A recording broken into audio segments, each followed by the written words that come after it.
महारानी, हमारी 7 बेटियां हैं। भगवान ने हमें कोई पुत्र नहीं दिया, परंतु 7 बेटियां दी हैं। लेकिन मुझे एक बात हमेशा परेशान करती रहती है। वो क्या महाराज? रानी, हमारे बुढ़ापे में क्या हमारी बेटियां हमारा साथ दे पाएंगी? वो तो हमें छोड़कर अपने ससुराल चली जाएंगी। फिर हमारे बुढ़ापे में हमारी सेवा कौन करेगा? भगवान ने कुछ सोचकर ही हमें इतनी सारी बेटियां दी हैं। आप फिक्र मत करिए, ऊपर वाले ने जरूर हमारे बारे में कुछ पहले से ही सोच रखा होगा। और वैसे भी हमारी सारी बेटियां हमें बहुत प्यार करती हैं। देखिएगा, वो हमारा साथ कभी नहीं छोड़ेंगी।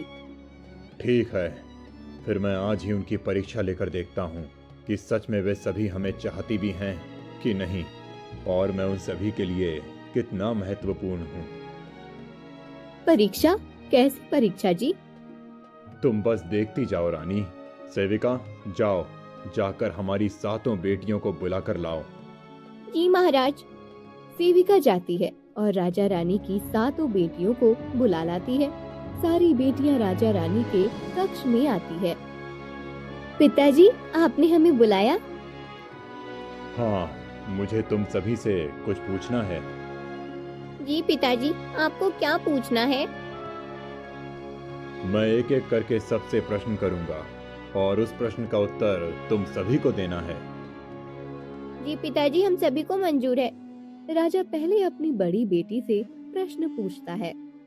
बेटी, तुम बताओ, तुम इस राज्य में किसके भाग्य का खाती हो?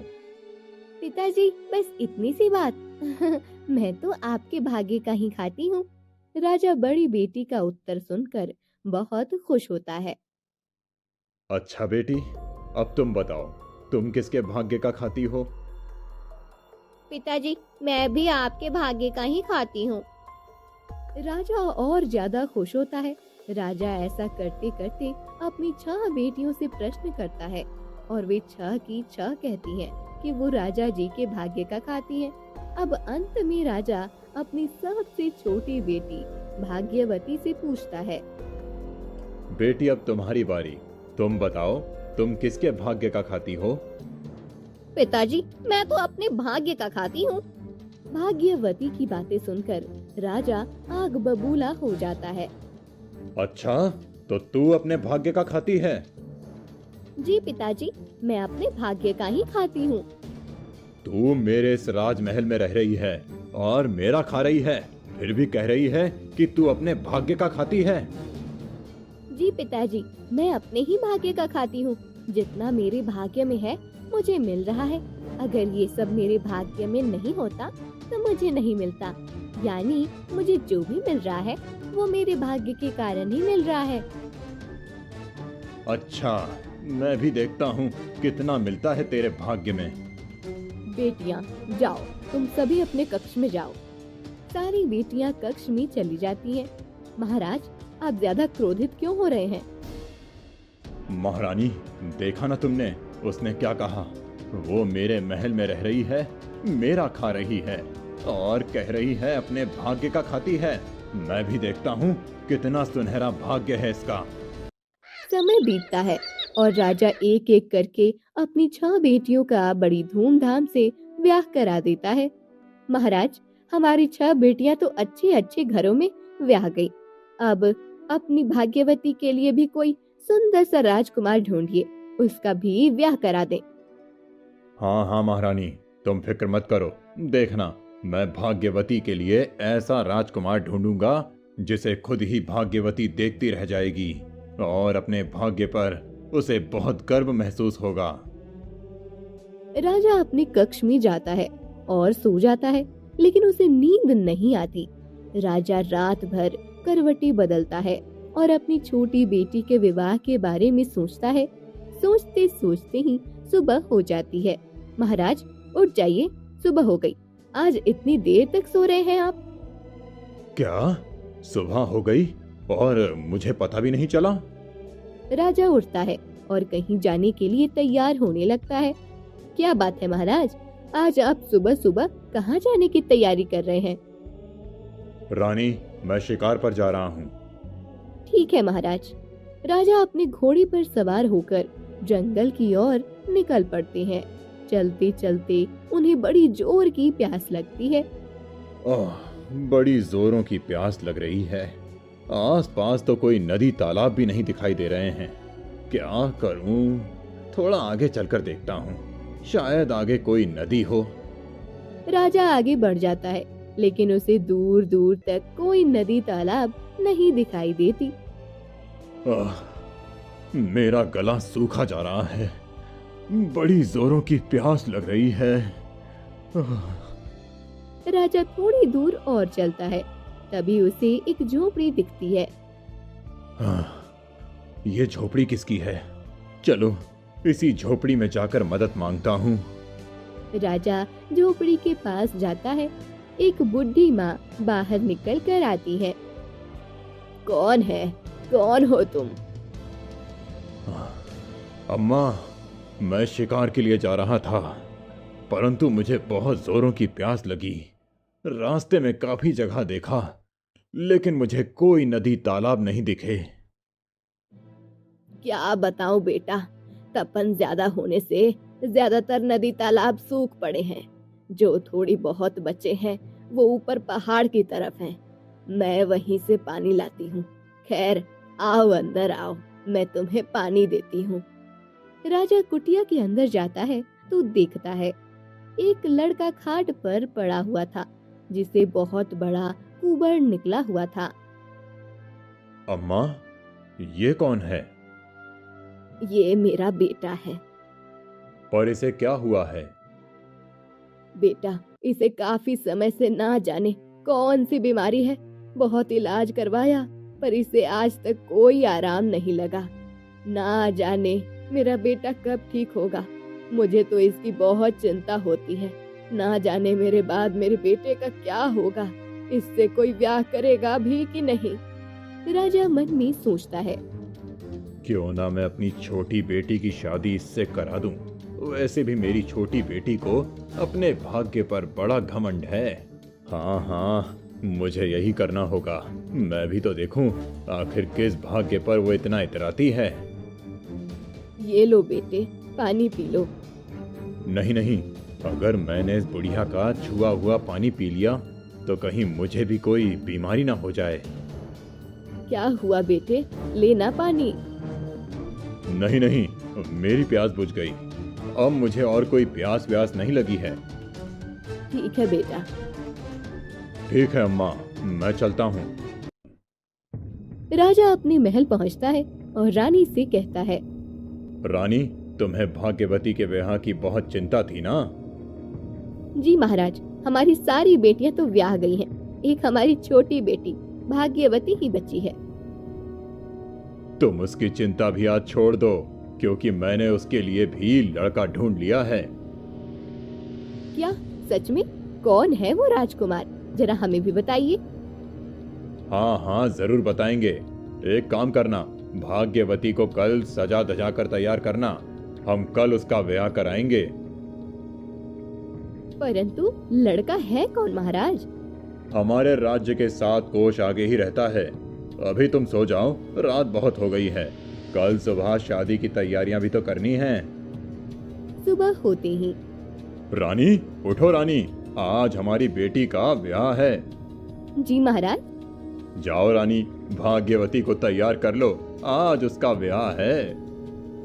परंतु महाराज, ये कैसा ब्याह है? ना कोई नाते रिश्तेदार, ना कोई मुहूर्त। तुमसे जितना कहा है तुम उतना ही करो। रानी भाग्यवती के कक्ष में जाती है और उसे तैयार कर लाती है। महाराज, भाग्यवती तैयार है। ठीक है, फिर चलो। कुछ ही देर में राजा अपनी रानी और बेटी भाग्यवती को लेकर उस बुढ़िया के घर पहुंचता है। अम्मा, कहाँ हो आप? अरे, आप आज फिर यहाँ? आपको प्यास लगी है क्या? आइए, अंदर आइए। सभी कुटिया के अंदर जाते हैं। महाराज, आप हमें ये कहाँ ले आए हैं? और ये लड़का कौन है? देखो तो, इसको कितना बड़ा कुबड़ निकला हुआ है। महाराज, कौन महाराज? हम सुंदरगढ़ राज्य के राजा रानी हैं। ऐसा सुनकर बुढ़िया चौंक जाती है। क्या आप सुंदरगढ़ राज्य के महाराज हैं? हाँ। महाराज, मुझसे कोई गलती हुई है क्या? नहीं, तुम ऐसा क्यों बोल रही हो?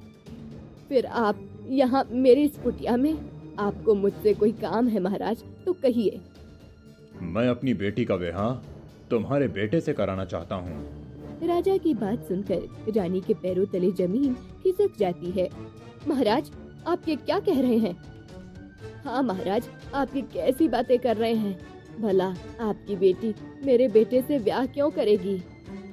मैं तुमसे पूछ नहीं रहा, बता रहा हूँ।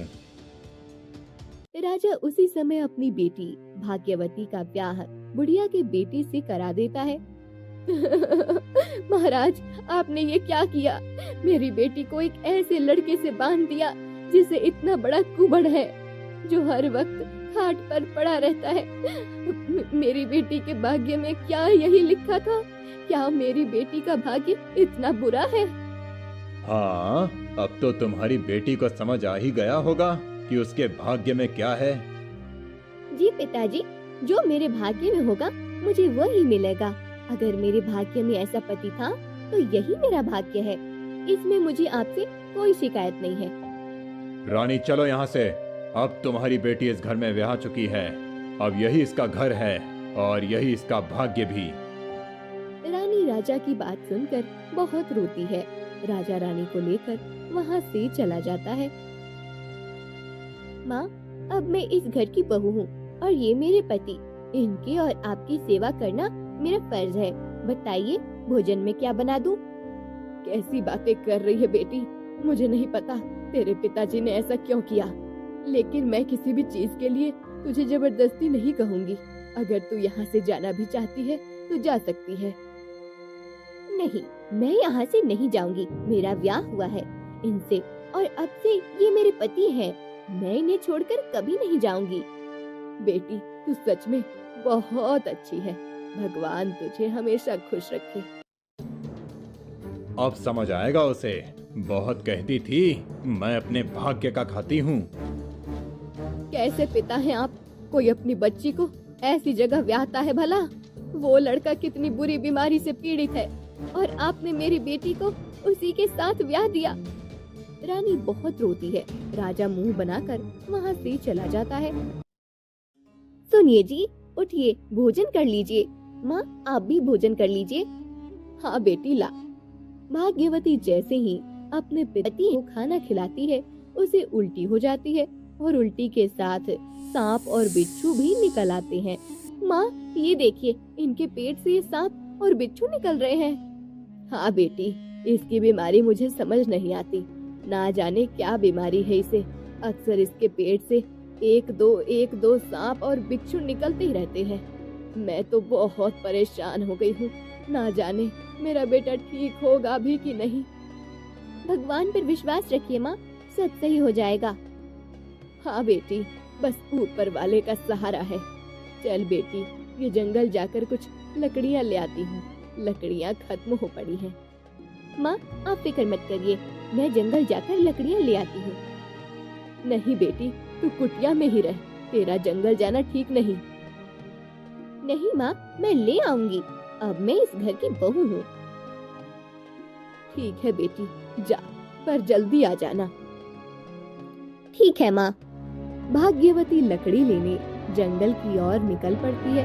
जब भाग्यवती लकड़ियाँ काट रही होती है, तभी उसे किसी के चिल्लाने की आवाज आती है। ये किसकी आवाज है? लगता है कोई किसी परेशानी में है। मुझे जाकर देखना चाहिए। भाग्यवती जाकर देखती है, वहाँ एक बुढ़ी औरत जाल में फंसी हुई थी। अरे, आप यहाँ कैसे फंस गई? भाग्यवती उस बुढ़ी औरत को जाल से बाहर निकालती है। तेरा बहुत बहुत धन्यवाद बेटी। अगर तू मुझे उस जाल से नहीं निकालती तो ना जाने आज मेरा क्या होता। पर आप इस घने जंगल में क्या कर रही हैं? लकड़ी ही काटने आई थी बेटी। पर तू कौन है? तू तो देखने में बड़ी सुंदर है और लगती भी किसी राजमहल की रानी की तरह है। तू यहाँ कैसे? मैंने तो आज तक तुझे यहाँ कभी नहीं देखा। जी काकी, आपने सही पहचाना। मैं इस राज्य की राजा की छोटी बेटी भाग्यवती हूँ। पर बेटी, तू यहाँ इस जंगल में क्या कर रही है? लकड़ी लेने आई थी। लकड़ी लेने? पर तू किस लिए लकड़ी लेने आई थी बेटी? और तुझे क्या जरूरत है लकड़ी लेने की? तेरे महल में तो खुद इतने सारे सेवक हैं।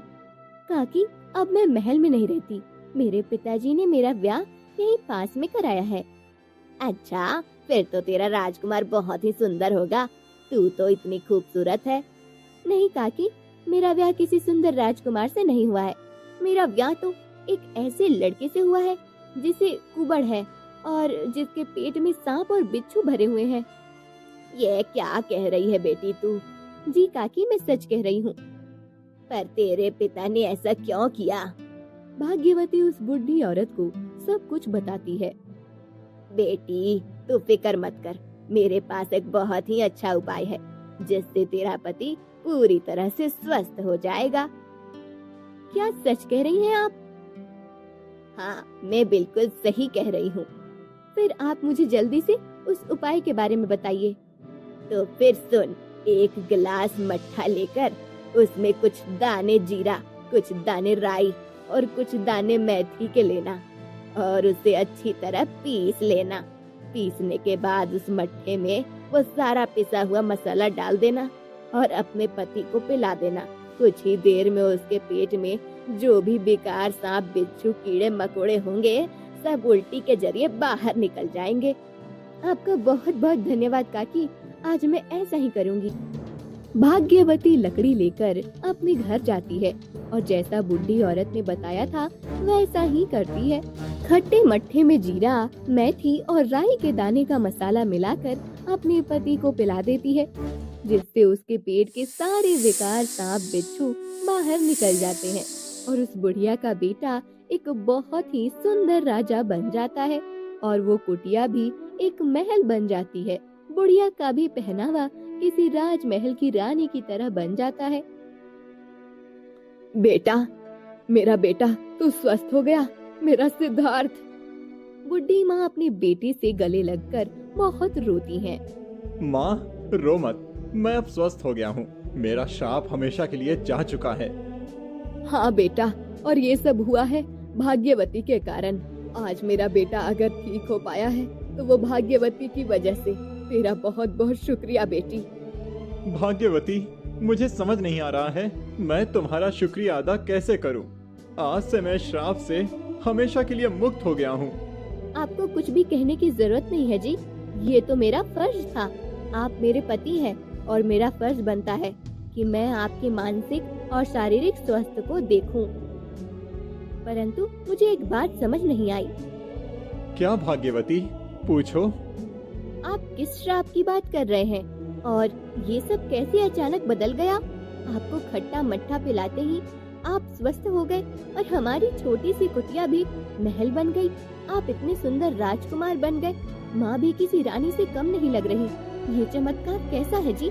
मुझे कुछ समझ नहीं आ रहा। बेटी, मेरे बेटे को श्राप था, इसी वजह से उसकी ऐसी हालत थी। पर आपने तो मुझे श्राप के बारे में कुछ भी नहीं बताया। बेटी, अगर हम तुझे इस श्राप के बारे में बता देते तो शायद मेरा बेटा कभी स्वस्थ नहीं हो पाता, इसलिए तुझसे मैंने ये सब छुपाया। पर ये श्राप दिया किसने था और क्यों? मैं बताता हूँ।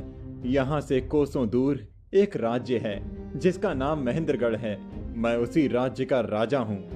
क्या सच में? हाँ भाग्यवती, मैं सच कह रहा हूँ। मैं पहले ऐसा नहीं था। मेरी ये हालत एक औरत की वजह से हुई है। औरत? एक बार की बात है, मैं अपने महल से शिकार के लिए निकला और एक जगह पहुंच गया। गर्मी के दिन थे, चारों तरफ तपन थी, सारे नदी तालाब सूख गए थे और मुझे बहुत जोरों की प्यास लग रही थी।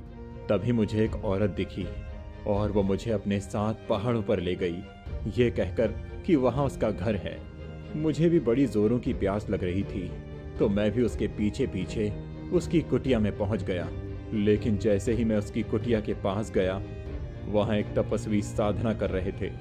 उस औरत से पूछने पर उसने कहा कि वो बड़े जाने माने तपस्वी हैं। अगर उनको अपने हाथ से भोजन खिलाओ तो बहुत पुण्य मिलता है।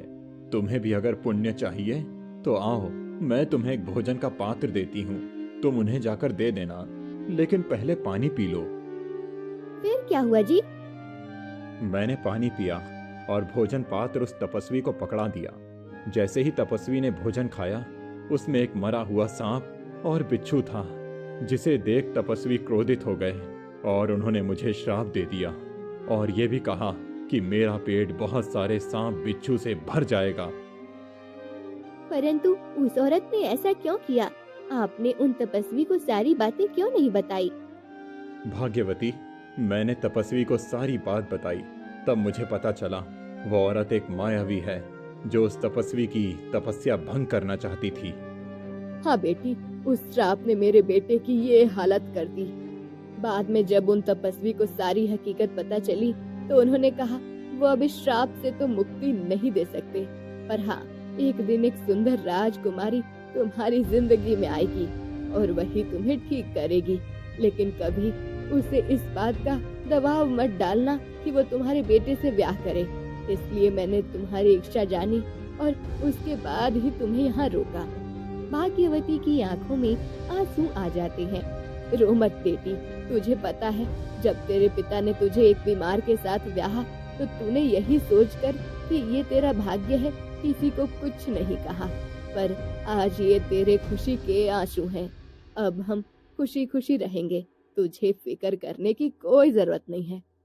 भाग्यवती के भाग्य में जो था वो उसे मिल चुका था, लेकिन दूसरी तरफ भाग्यवती के पिता के भी भाग्य बदल रहे थे। ज्यादा गर्मी पड़ने से सब तरफ त्राही त्राही मची हुई थी। राजा की स्थिति भी बद से बदतर हो रही थी। सारा राज्य पानी ना होने की वजह से सूख रहा था और सारी फसलें भी, जिससे उस राज्य की आर्थिक स्थिति बहुत कमजोर हो जाती है और कुछ दिनों में ही राजा बहुत गरीब हो जाता है। अब हम कहाँ जाएंगे जी? अब हमारे हालात बहुत बुरे हो गए हैं। हम तो अब दाने दाने के मोहताज हो रहे हैं। रानी, एक काम करते हैं, हम अपनी बेटियों के पास चलते हैं, वो हमारे ऐसे समय में बहुत साथ देंगी। राजा और रानी अपनी बड़ी बेटी के पास मदद मांगने पहुंचते हैं। कौन हो तुम दोनों और कहां अंदर चले जा रहे हो? मैं सुंदरगढ़ राज्य का राजा हूँ, अपनी बेटी से मिलने आया हूँ। महाराज, आपने अपनी ये क्या हालत बना रखी है? आइए आइए, अंदर आइए, मैं अभी राजकुमारी को बुला देता हूँ। कुछ देर में राजा की बड़ी बेटी राजा जी के पास आती है। माँ, पिताजी, आप दोनों की ये क्या हालत हो गई है? राजा सारी बात अपनी बेटी को बताता है। ठीक है पिताजी, आप यहीं रहिए, मुझे कोई दिक्कत नहीं। माँ, पिताजी, लोग मेरे पीठ पीछे बातें करते हैं, मुझे ताने देते हैं कि कैसे माँ बाप है मेरी बेटी के ससुराल में पड़े हैं। पिताजी, माँ, आप दोनों यहाँ से चले जाइए। वैसे भी जिसके भाग्य में जो लिखा है उसे वो भोगना ही पड़ेगा। ठीक है बेटी, हम यहाँ से चले जाते हैं। राजा रानी एक एक करके अपनी सारी बेटियों के पास जाते हैं, लेकिन उन्हें सब तरफ से निराशा ही मिलती है। कोई भी बेटी उन्हें अपने पास रखने को तैयार नहीं होती। अब कहाँ जाएं जी? अब तो हमारे पास कोई भी सहारा नहीं है। हमारी सारी बेटियों ने भी हमारा साथ छोड़ दिया। बस अब एक और बेटी बची है, हमारी भाग्यवती। क्यों ना हम उसके पास चले जाएं? ये क्या कह रही हो रानी तुम? भाग्यवती जिस घर में ब्याही है वो घर तो बहुत गरीब है और उसका पति किसी बीमारी से पीड़ित है। भाग्यवान, अब हमें किसी के सहारे की जरूरत नहीं है, अब हमें अपना ध्यान खुद ही रखना होगा। राजा और रानी दोनों एक जंगल के बीचों बीच एक कुटिया बनाकर रहने लगते हैं। राजा जंगल से लकड़ियां काट कर लाता और बेच आता, जो भी उसे पैसे मिलते उससे घर चलाता। भाग्यवान, मैं लकड़ी बेचने जा रहा हूँ। 2 दिनों से ठीक से लकड़ियाँ बिक नहीं रही हैं। आज हो सकता है थोड़ी दूर जाऊं तो रात हो जाए, तुम फिक्र मत करना। ठीक है जी। राजा लकड़ी बेचने निकल पड़ता है। लकड़ी बेचते बेचते वो एक बहुत बड़े महल के पास आता है। लकड़ी ले लो, लकड़ी। लकड़ी ले लो, लकड़ी। हमारी रानी को लकड़ियां चाहिए, तुम लाओ, यहाँ ले आओ। कितनी लकड़ियां दे दूं भाई? एक बंडल लकड़ी रख दो। ठीक है भाई। राजा एक बंडल लकड़ी रखकर चला जाता है। कुछ दिन ऐसे ही बीतते हैं। अब राजा रोज रोज उस महल में लकड़ी देने आता और राजकुमारी लकड़ी ले भी लेती थी। एक दिन एक बात मुझे समझ नहीं आई भाई। वो क्या? मैं जब भी यहाँ से लकड़ी लेकर निकलता हूँ, तुम मुझे रोककर एक बंडल लकड़ी खरीद लेते हो। आखिर एक दिन में इतनी लकड़ियों का इस महल में होता क्या है? क्या सारा राज्य खाना बनाता है? अरे नहीं, ऐसी बात नहीं है। हमारी रानी बहुत दयालु हैं और हमारे राजा भी। एक दिन मेरे मुंह से निकल गया कि बेचारा बूढ़ा आदमी कितनी कितनी सारी लकड़ियां सर पर रखकर बेचता है, तो उन्हें दया आ गई और उन्होंने कहा कि तुम लकड़ियां रोज खरीद लिया करो। मैंने कहा भी, रानी जी इतनी सारी लकड़ियों का हम क्या करेंगे? तो उन्होंने पता है क्या कहा? क्या कहा? कहा वो लकड़ियां मैं उन्हें दे दूं जो असहाय हैं और जो किसी बीमारी से पीड़ित हैं, जो कुछ काम नहीं कर पाते, उनकी उससे मदद हो जाएगी। वाकई तुम्हारी रानी तो बहुत दयालु हैं। चलो अब मैं चलता हूँ। ठीक है, लकड़ियाँ ले लो, लकड़ियाँ। सेवक, लकड़ी वाले को ऊपर भेज दो। जी मालकिन। अरे सुनो लकड़ी वाले, यहाँ आओ। जी कहिए। तुम्हें मालकिन ऊपर बुला रही हैं। जी। जी मालकिन, कहिए क्या काम है आपको मुझसे? पिताजी, आपने मुझे पहचाना नहीं? मैं आपकी छोटी बेटी भाग्यवती हूँ। क्या बेटी? तू? पर तू तो उस कुटिया में थी। जी पिताजी, मैं उसी कुटिया में थी, लेकिन आज मैं इस महल में हूँ। प्रणाम पिताजी। बेटे, तुम कौन हो? पिताजी, ये वही बीमारी से पीड़ित आदमी है जिनसे आपने मेरा ब्याह कराया था। राजा ये सब देखकर चौंक जाता है। उसे कुछ समझ नहीं आता। तभी भाग्यवती उसे सारा सच बताती है। राजा अपनी बेटी से सारी बातें सुनकर बहुत लज्जित महसूस करता है। मुझे माफ कर दे बेटी, मैंने तेरे साथ बहुत बुरा किया। तूने सही कहा था, सब अपने भाग्य का ही खाते हैं, कोई किसी के भाग्य का नहीं खाता। मैं उस समय अपने अहंकार में सब कुछ भूल गया था, लेकिन जिसके भाग्य में जो होता है उसे वो मिलकर ही रहता है।